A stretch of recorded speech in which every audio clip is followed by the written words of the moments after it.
Today, I'm unboxing Arii 144th A10 Thunderbolt 2. This model kit was originally molded in 1982 and re-released in 1993. Doing the math, that makes this a 44-year-old kit, older than many of you watching this video. I'm sure everyone is familiar with the A10. It first flew in 1972 and entered service in 1977. It was designed as a ground attack aircraft to counter the Warsaw Pact's armored superiority. It's been exactly 54 years since its design, and it's incredible to see it still appearing on the battlefield in Iran today. You have to admire the original designers. When looking at a kit from this era, you can't judge it by 2026 standards. Back then, digital technology wasn't advanced, and information wasn't easily accessible, so many models lacked detailed reference materials.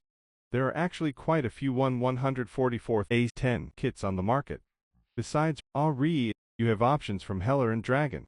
Those two definitely offer better detail, but they are also in a different price bracket. Getting into the box, the cover art has that classic 80s or 90s style. Inside, there aren't many sprues, along with a small decal sheet and an instruction manual.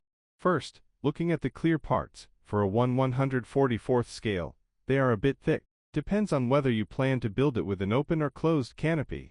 If you keep it closed, it shouldn't be much of an issue, but if you can't stand the thickness, you might need to sand them down.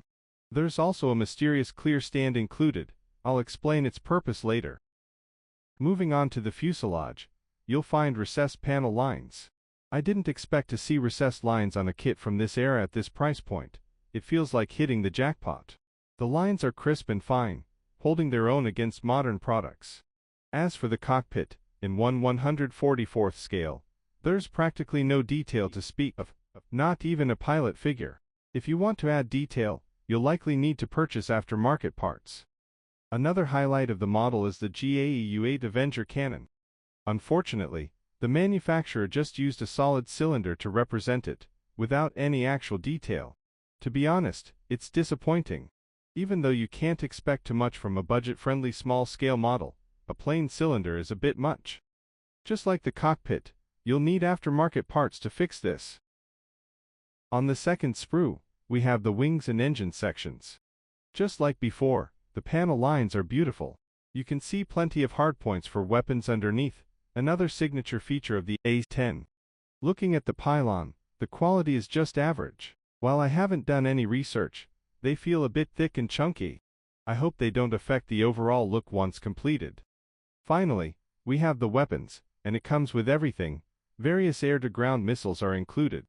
If you're keen, you can use the extra parts to create a nice diorama. The decal sheet is quite small, which is to be expected, though given its age, it's prone to yellowing. How do you all usually handle yellowed decals? Feel free to leave a comment and share your tips. Lastly, the manual retains its 80s style, simple and easy to understand.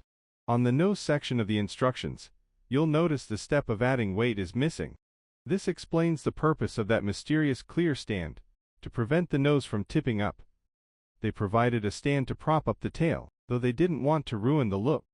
Actually, just adding weight into the nose would solve the problem, even if it is a clear stand, as it would otherwise affect the overall look of the aircraft. The back of the manual shows the weapon loadout diagram, along with painting and decal guides. The instructions are very clear. Overall, this kit is perfect for those of you looking to relax and finish a project over the weekend. Whether you are a beginner or a veteran, I highly recommend it. Alright, that wraps up this unboxing. Thanks for the support, and I'll see you all next time.